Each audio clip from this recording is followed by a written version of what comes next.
Take off your loves tonight. Put it in a garbage can. Throw your television away. X-ray that your friends now. Sur le pays de Brocéliande où on est, des menuisiers et des charpentiers sont venus nous voir pour nous interpeller sur le fait que des arbres du bocage étaient abattus pour faire du bois énergie et qu'eux constataient qu'ils avaient un potentiel aussi valorisable en bois d'œuvre dont ils auraient pu s'en servir. Donc on a constitué un groupe de travail, on s'est entouré de personnes compétentes.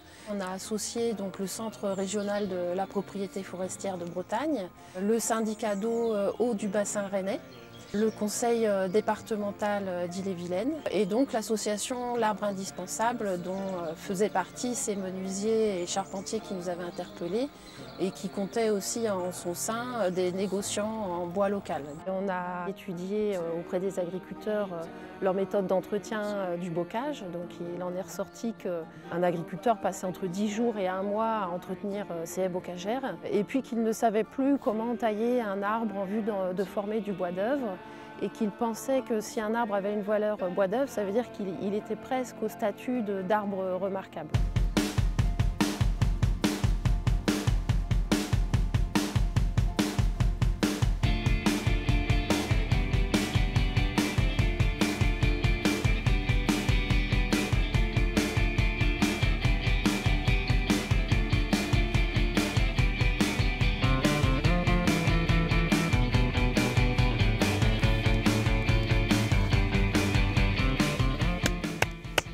Allez, venez!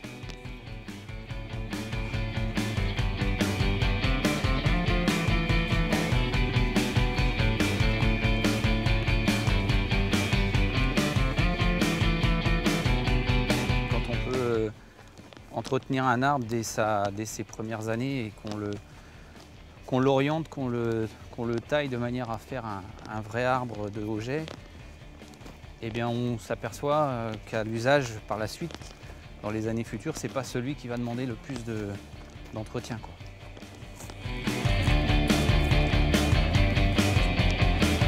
Un arbre qui est mal éduqué au départ, eh bien, il demande plus d'entretien.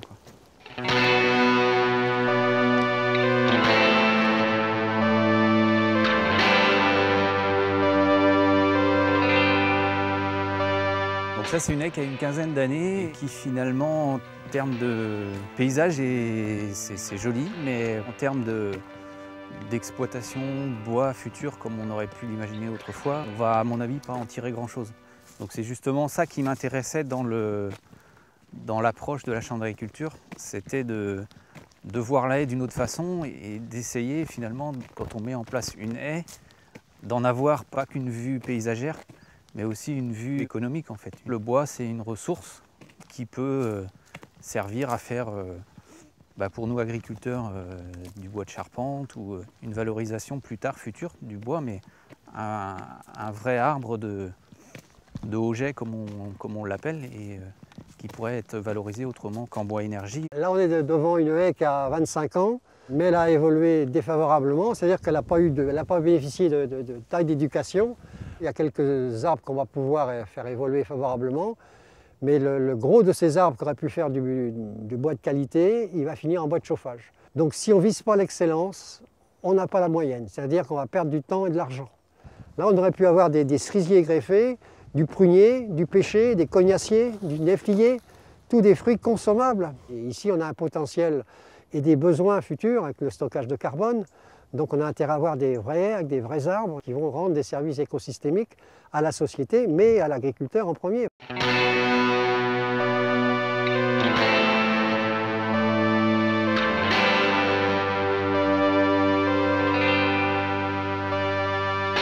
Sur une haie comme ça, aujourd'hui, effectivement, les problèmes, on est sur des bois mûrs, on est sur des bois qui présentent déjà des clartés au niveau du feuillage. Ça veut dire qu'ils ne sont plus vraiment en parfait équilibre sanitaire. Donc ces arbres-là, ils font quoi? Ils se dégarnissent, et ça, c'est les premiers signes pour nous qui vont nous alarmer, entre guillemets, pour se dire, oui, je me déplume, il est temps qu'on pense à moi, autrement je m'abandonne. L'état sanitaire, on le voit clairement, cet arbre de futaie qui a été désigné en tant que tel à l'époque, aujourd'hui, il présente quoi? Il présente, parce qu'il est très vieux, des phénomènes comme ça d'ouverture, de suintement. On retrouve cette ouverture tout le long du tronc, donc cet arbre-là, qui avait des qualités, il y a peut-être encore quelques années, de charpente assez extraordinaire, parce qu'une belle rectitude, il est gélif, il est attaqué par les insectes, il commence à être attaqué par les champignons. Donc là, on est bien sur une problématique de vieillissement de l'ensemble du bocage sur le département d'Ille-et-Vilaine. Si on ne s'y attaque pas rapidement, on ne pourra pas obtenir des bois de qualité dans les usages traditionnels derrière. Et surtout, on prend une place qui pourrait être utilisée par des jeunes. Donc là, on s'adresse directement au renouvellement de ces zones-là. Donc aujourd'hui, clairement, diagnostic, on constate qu'il y a des choses qui ne vont plus. On prend le taureau par les cornes, on exploite, on redonne de l'espace, on renouvelle. Voilà, ça c'est vraiment la problématique de 80-90% du bocage aujourd'hui ici. Take off your loves tonight. Put it in a garbage can. Throw your Je suis maraîcher bio, installé depuis le 1er janvier 2018. J'ai repris une ferme qui était depuis 30 ans en maraîchage bio déjà, et j'arrive sur un lieu où il y a d'avance beaucoup d'arbres et beaucoup de haies. Donc ma problématique aujourd'hui, c'est de savoir qu'est-ce que je peux faire avec mes haies, sachant que les haies, ça a tout un tas de fonctions et d'intérêts. La première chose, c'est l'effet brise-vent, la gestion du climat sur les parcelles, la gestion de l'eau, et puis des refuges de biodiversité en général. On peut imaginer de la production de fruits dans les haies, ce qui serait intéressant pour moi, parce que ça représenterait un complément de gamme par rapport à mes légumes. Le plan de gestion, c'est la meilleure chose à mettre en place parce qu'on n'est pas sur une grosse surface de production, donc il va falloir effectivement cibler par rapport à tes objectifs. Quand on regarde tes haies comme ça rapidement, on est sur des essences effectivement qui peuvent porter du fruit. On voit que le châtaignier, il a tendance à être bien sain. Tu es sur un versant est, il y aura peut-être des réflexions à se faire là-dessus sur la production de fruits qui viendraient te reséparer, recloisonner les parcelles, qui te permettrait de créer justement ces corridors où tu vas limiter l'évaporation, tu vas limiter les effets vent, les effets gel, etc. Tu vas ramener aussi le cortège d'insectes qui va venir aussi sur tes cultures en maraîchage. Cette haie, on voit qu'il n'y a pas eu énormément de choses de faites dans les dernières années, effectivement. Chez toi, le plan de gestion, il aura 2-3 orientations principales. Et de ça, tu pourras très rapidement mettre ça en œuvre facilement dès que tu auras le document et te lancer dans la production autour du bois, quoi qu'il soit fruit ou qu'il soit production de bois.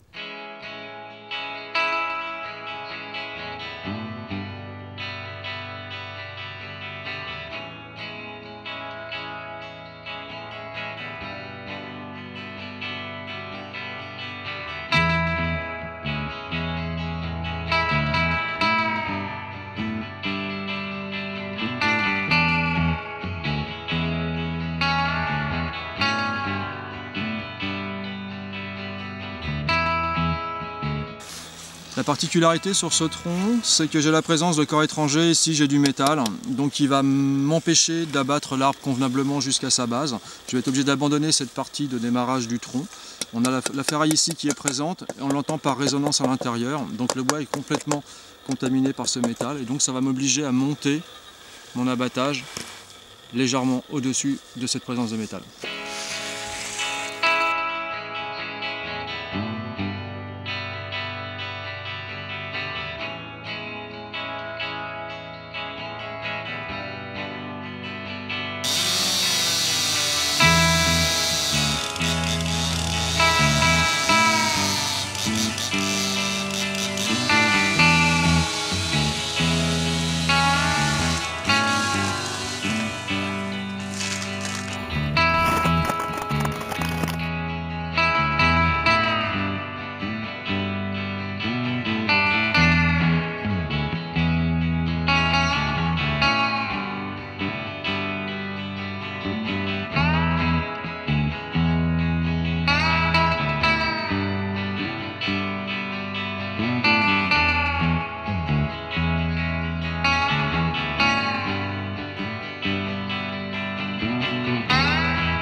ceux-là, ils viennent de tomber. Donc je les prends, mais sinon je les laisse en place.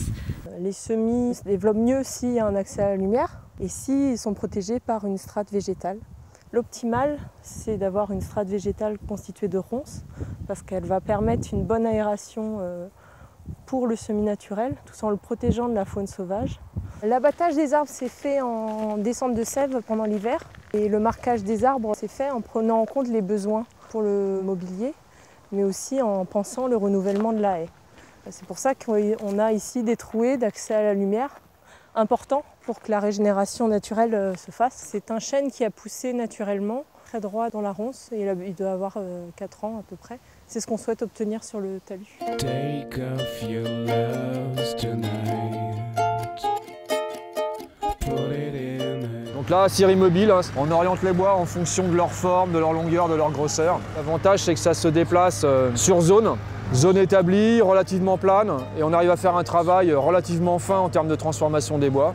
Donc pour tous les usages derrière, que ce soit des usages nobles, des usages de charpente, toutes les utilisations bardage, construction, maison, plancher, parquet, lambris, etc. On va vraiment sur toutes les gammes en fonction des essences d'arbres. Donc là, on est sur un lot de chênes aujourd'hui, sur lequel il y a une problématique d'aménagement dans une zone communale et principalement des bois de décoration extérieure. Donc là, on est sur du chêne botanique avec une conservation et une utilisation extérieure sans aucun problème. Et ça permet de faire les pré-débits qui seront orientés après en atelier de menuiserie. Donc bois issus de ressources de la commune, transformés sur le site de la commune et utilisés et transformés par le menuisier de la commune. Et ça sera un mobilier urbain en finition derrière. Quand on amène un tronc comme ça pour le sciage, c'est qu'on retire ce qu'on appelle la dosse. Donc la dosse, c'est la partie écorce, la partie vivante du bois. Et ça permet d'équarrir le noyau central.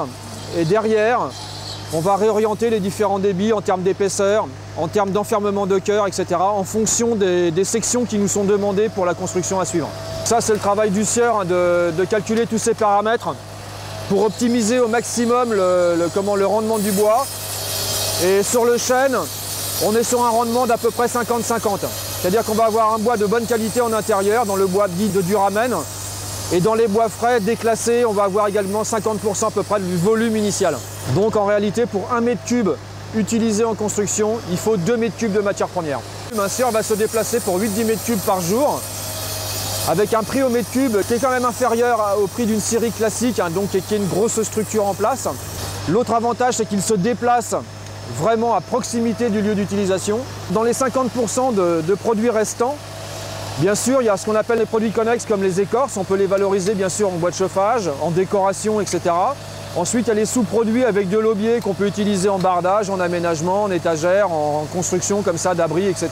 Take off your loves tonight. Put it in a garbage can. Throw your television away. Dans le monde agricole, qui est quand même détenteur de la ressource bocage, ça permet à plusieurs agriculteurs, pourquoi pas, de se fédérer en termes de main-d'œuvre, de matériel, etc.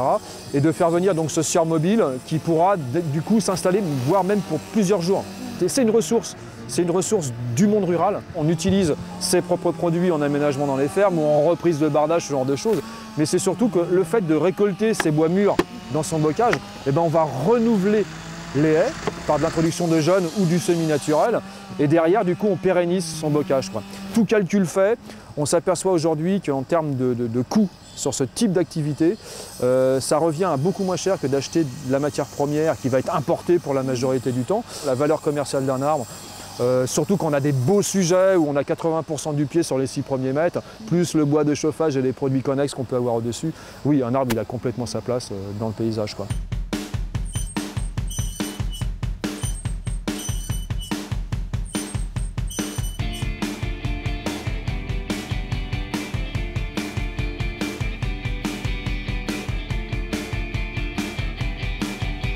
L'hiver dernier, on a été prélever des sujets dans la haie. Il y avait différents types de mobilier qui étaient pressentis. Il y avait un ponton, il y avait un pont et une cabane pour enfants. Donc on a commencé à élaborer des croquis pour savoir à peu près où on voulait aller. On a présélectionné les bois comme ça, on les a stockés en fonction. On a gardé une partie brute, pas mal de parties transformées, sciées.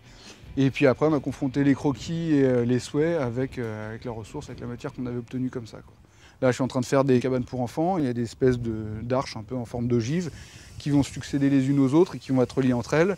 Et là, pareil, plutôt que de tailler du courbe dans du bois droit, là, on avait des plateaux qui correspondaient tout à fait bien aux dimensions souhaitées. Et donc, du coup, l'idée, c'est de plaquer à la fois la géométrie qu'on a anticipée sur les bois qu'on trouve et en même temps de s'adapter à la ressource pour plaquer au mieux en fonction des contraintes et mécaniques et esthétiques, quoi. Il y a une partie prospective, c'est-à-dire que vraiment j'ai un besoin spécifique, je vais aller arpenter la campagne et les bois pour essayer de trouver la forme qu'il me faut. Et en revanche, il y a des tas de projets comme Breteuil, comme à Breteuil ou d'autres encore, où finalement il y a une commande et il faut trouver sur place la ressource qui plaquera la commande. Il y a une espèce de petit circuit fermé comme ça, et le pari étant avec la ressource qu'on a sur place, on réussit à combler les besoins qu'on a également sur place. On a exclusivement prélevé du chêne, on peut trouver également du châtaignier, alors peut-être pas dans les haies aujourd'hui, mais dans les bois, dans certaines parties boisées, on peut trouver également du robinier faux acacia. C'est des essences qui sont très intéressantes à exploiter. Elles sont adaptées localement au sol, elles sont adaptées à la biodiversité, elles sont adaptées d'un point de vue paysager. Et puis, c'est des essences qui sont naturellement résistantes. On n'a pas besoin de traitement, c'est-à-dire qu'on n'a pas besoin de les mettre dans des bains chimiques ou des choses comme ça pour qu'elles soient résistantes en extérieur. Elles vont avoir une très bonne pérennité sans aucun artifice. Donc, d'un point de vue sanitaire, c'est aussi intéressant à exploiter, quoi. Un bois qui est impropre à la construction, comme un bois torse par exemple, un bois trop gélif ou un bois avec des nœuds pourris, des choses comme ça. Dans ce cas-là, on peut dire que le bois énergie est une bonne solution, quoi. Voilà, ça doit être la dernière. Je pense que le bois d'œuvre, c'est la façon la plus noble de le valoriser. Après, si vraiment il est impropre, dans ce cas-là, le bois énergie, c'est pertinent, quoi. Take off your loves tonight. Alors c'est un projet un peu ancien. On voulait mettre en valeur ce fond de vallée qui est en limite de bourg. Et puis on ne savait pas trop comment s'y prendre et on a eu une stagiaire qui après a monté sa boîte, Adélaïde Fisch, Folk Paysage, qui a poursuivi son travail de stage sur l'aménagement ici du site du Pont-Liard. Son projet s'appelait les 1000 ruisseaux. Donc avec une belle histoire qui est à la base de tout l'aménagement. Et puis en cours de route, effectivement, on avait cette réflexion sur le bocage aux frênes, devenir du bocage, régénération, et puis aussi comment on valorise ce bocage. Et donc assez naturellement, on a fait la relation avec ce projet, puisque les 1000 ruisseaux, c'est la ressource locale, aussi bien matérielle, le bois, matériaux de récupération, que les ressources aussi humaines. Et donc finalement le projet, c'est ce point de rencontre entre une valorisation de ressources, mais vraiment au sens large. Et c'est ce qui a fait aussi l'intérêt du projet et qui lui donne vraiment tout son originalité et en même temps son cachet, j'allais dire. On a voulu faire de cette démarche aussi une œuvre pédagogique en expliquant qu'abattre un arbre en soi, c'est pas la catastrophe, quoi. Il y a un côté sacré toujours autour de l'arbre. Mais là, on a bien insisté pour dire qu'à un moment donné, les haies, il faut s'en occuper. Un arbre, ça vit, ça meurt. Et que l'intérêt, c'est vraiment de trouver la meilleure utilisation de ce bois. Et si possible, effectivement, ici, dans un projet local.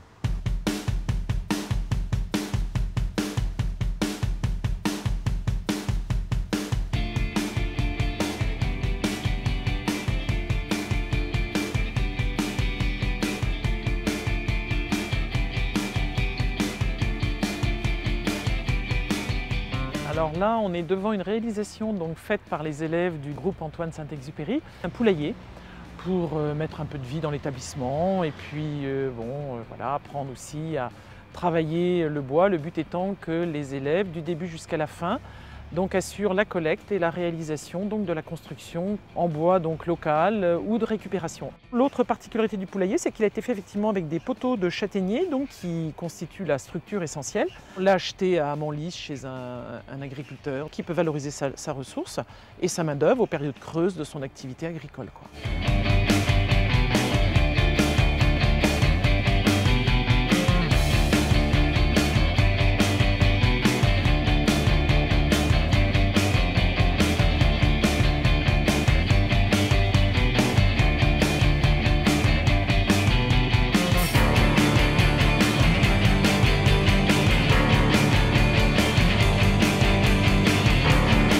On utilise le bois bois du département pour faire des constructions extérieures, beaucoup de passerelles, d'aménagements pour les animaux aussi, des parcs de contention. Et puis de temps en temps, lorsqu'on a des hangars à faire, on récupère ces bois-là aussi pour faire des structures de hangars.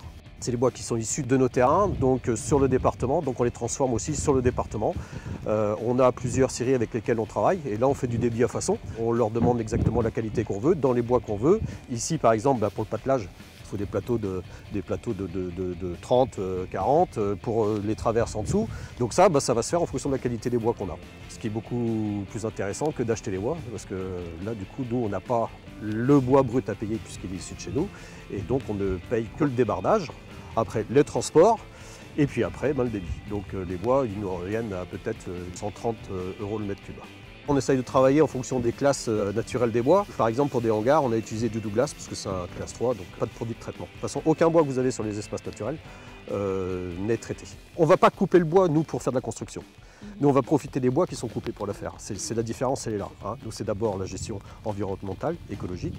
C'est des filières courtes aussi, donc derrière, il y a tout le CO2, etc. Donc voilà, c'est ça qui est le plus intéressant à mettre en œuvre.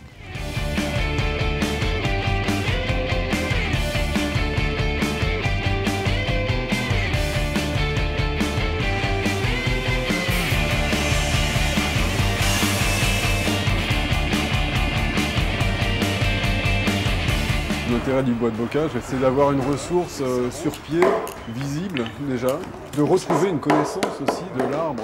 Nos charpentiers prédécesseurs avaient déjà le souci de réemploi du bois. D'économiser aussi la matière, tant qu'elle était bonne, il a jugé bonne.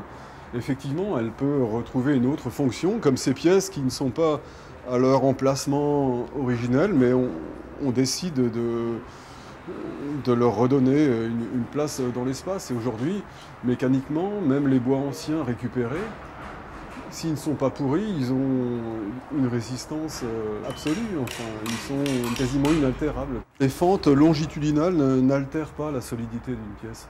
Les charpentes du 19e siècle, par exemple, elles sont toutes... Il y a peu de pièces qui sont complètement droites. Ils suivaient la branche. Aujourd'hui, dans une scierie, tout est droit, tout est carré, standardisé. Et c'est le manque de confiance envers les bois de bocage, je pense. Une pièce comme celle-ci, une pièce en bois de brin, c'est typiquement une pièce très solide. Le fil du bois est préservé. On n'est pas à chercher une droiture, donc on préserve l'intégrité de la branche et toute sa résistance à l'état naturel, finalement. Take off your loves tonight. Put it in a garbage can. Throw your television away. X-ray that your friends know. Il y a 15 ans que j'ai construit ce tour qui était d'origine à cet endroit-là, mais en pierre, qui est tombé dans l'époque de Bonaparte. Et je l'ai reconstruit en bois, en châtaignier, avec le grand avantage qu'il n'y a pas d'entretien, ça ne pourrit pas et je déteste tout ce qui est entretien. Donc avec le châtaignier, j'étais sûr de rien faire. Comme on a refait toutes les portes et fenêtres en châtaignier, ça date d'il y a 20 ans. Et ça n'a pas bougé 1 millimètre. Le bois, c'est donc du châtaignier qui vient de la région, que j'ai acheté chez une scierie dans le coin. J'ai un atelier à bois, donc je pouvais scier, raboter tout moi-même et construire le tour avec une construction métallique de base qu'on a donc rempli au fur et à mesure avec le panneau en châtaignier.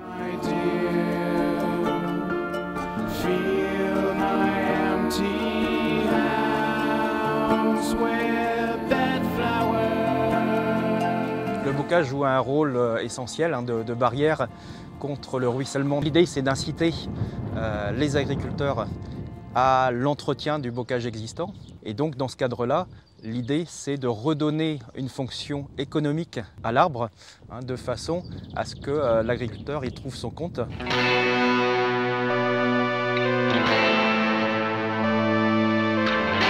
Pour la Chambre d'agriculture, notre intérêt dans ce travail, c'était de montrer qu'un bocage a besoin d'être entretenu Et que dans cet entretien, il est possible qu'on soit amené à couper des arbres, mais justement pour permettre aussi aux jeunes arbres à côté de prendre leur place et ainsi de renouveler la haie et assurer sa durabilité dans le temps. Comme le temps d'entretien d'une haie bocagère pour un agriculteur, c'est entre 10 jours et 1 mois par an, on va pouvoir sensibiliser la personne à entretenir sa haie si elle retrouve une valeur économique aussi. Parce qu'on a des exploitations qui ont grandi, qui sont de moins en moins familiales, il y a moins de main d'œuvre dessus, elles sont plus grandes et les personnes qui sont dessus n'ont plus le temps d'entretenir leurs arbres comme avant. C'est en apportant une valeur économique à la haie qu'on pourra lui redonner un intérêt et que des gens pourront dégager du temps pour pouvoir aller l'entretenir.